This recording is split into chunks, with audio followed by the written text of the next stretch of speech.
Kami ajak Anda langsung ke arena SEA Games 2023 di Phnom Penh, Kamboja bersama rekan kami, the koresponden CNN Indonesia, Edo Ekariski. Selamat siang, Edo. Tentunya kita tidak berpuas diri ya dengan capaian sejauh ini, tapi apa yang bisa Anda bagikan dari koresponden NOT dalam capaian kontingen tanah air di sana dan bagaimana dengan agenda dari timnas kapan akan pulang ke tanah air?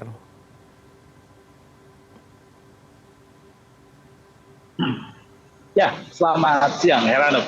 Betul sekali, tadi yang Anda sampaikan berpuas diri seharusnya bukan menjadi hal yang saat ini harus dilakukan. Baik itu untuk kontingen Indonesia, seluruh pihak-pihak yang terlibat dalam keberangkatan kontingen Indonesia di SEA Games ke-32 Kamboja. Kita tahu dan kita juga patut bersyukur serta berbahagia bahwa capaian kontingen Indonesia dengan total mengoleksi 87 emas.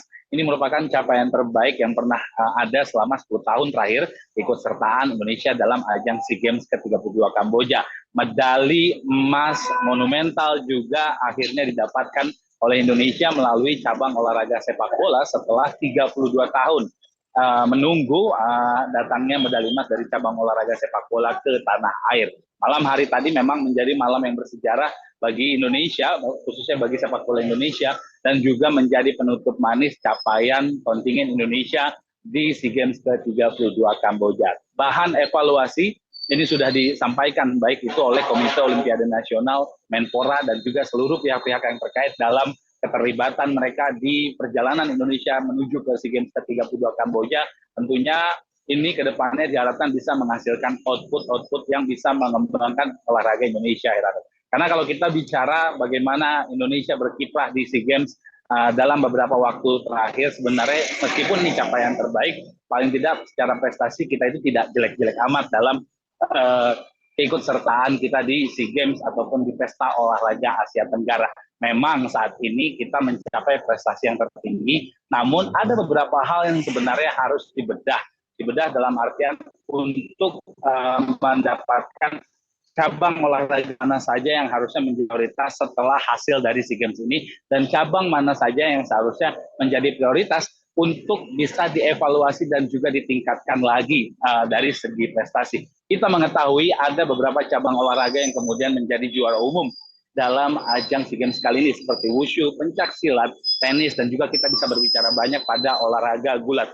Sepak bola Indonesia juga menjadi catatan tersendiri sebenarnya dalam agenda SEA Games kali ini, karena memang kita yang sempat melalui fase grup dengan mudah karena memang melewati tim-tim yang cenderung tidak kuat di fase grup dan langsung berhadapan dengan dua tim terkuat di fase semifinal maupun di babak final kemarin malam, Heranov. Namun nyatanya Garuda Muda masih bisa membuktikan ke dunia internasional dengan segala macam permasalahan yang ada di dalam sepak bola dalam negeri, dengan segala keterbatasan yang ada, Indonesia masih bisa berbicara dalam dunia sepak bola internasional. Itu tentunya menjadi catatan sendiri. Sementara dari cabang-cabang olahraga seperti tenis, wushu, pencak silat, dan beberapa olahraga lain seperti e-sport juga, serta bulu tangkis, ini adalah cabang-cabang olahraga yang memang memiliki peluang medali yang cukup besar untuk ukuran kompetisi multi-event seperti SEA Games. Hal ini tentunya kalau menurut dari Komite Olimpiade, cabur-cabur yang memang memiliki prestasi cukup baik dalam SEA Games kali ini akan menjadi prioritas ke depannya untuk multi-event yang lebih besar. Kita mengetahui pada tahun 2023 ini saja, Indonesia akan mengikuti ajang multi-event yang lebih besar seperti Asian Games, dan di tahun 2024 akan mengikuti ajang multi-event Olimpiade. Dalam konteks skala internasional di level Asia dan juga level dunia, olahraga Indonesia prestasinya masih banyak harus dibenahi. Kita tidak bisa berhenti di SEA Games ini saja meskipun secara prestasi lebih baik. Namun bagaimana caranya, apa yang kita dapatkan di SEA Games ini bisa tertular atau menular ke ajang-ajang yang levelnya lebih tinggi. Hal tersebutlah sebenarnya menjadi inti keterlibatan Indonesia dalam ajang pesta olahraga Asia Tenggara ini. Meskipun levelnya memang hanya Asia Tenggara, namun ini layak untuk dijadikan ajang pemanasan bagi seluruh cabang olahraga Indonesia untuk mengikuti multi-event yang lebih besar. Secara penyelenggaraan, Heranov, kita juga mengetahui jalannya pesta olahraga Asia Tenggara di Kamboja baik sejak hari pertama ataupun sejak sebelum pembukaan dilakukan, pada saat pembukaan dilakukan hingga berjalannya berbagai macam cabang olahraga, banyak kontroversi, banyak pertanyaan, dan juga banyak kekurangan yang terjadi dalam gelaran setiap cabang olahraga di SEA Games ke-32 Kamboja ini. Hal tersebut menjadi catatan sendiri bagi Komite Olimpiade Indonesia dan juga Menteri Pemuda Olahraga.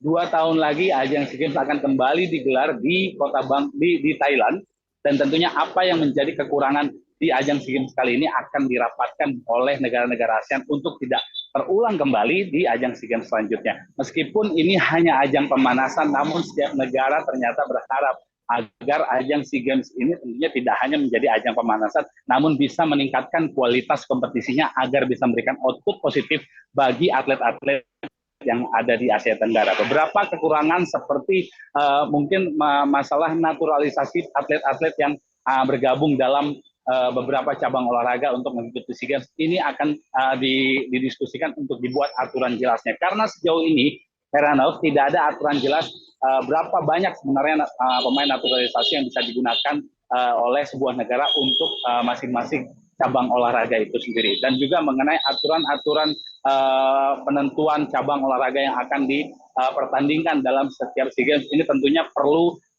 menjadi catatan sendiri dan juga dievaluasi, karena sejak awal memang kita mengetahui penentuan cabang olahraga untuk ajang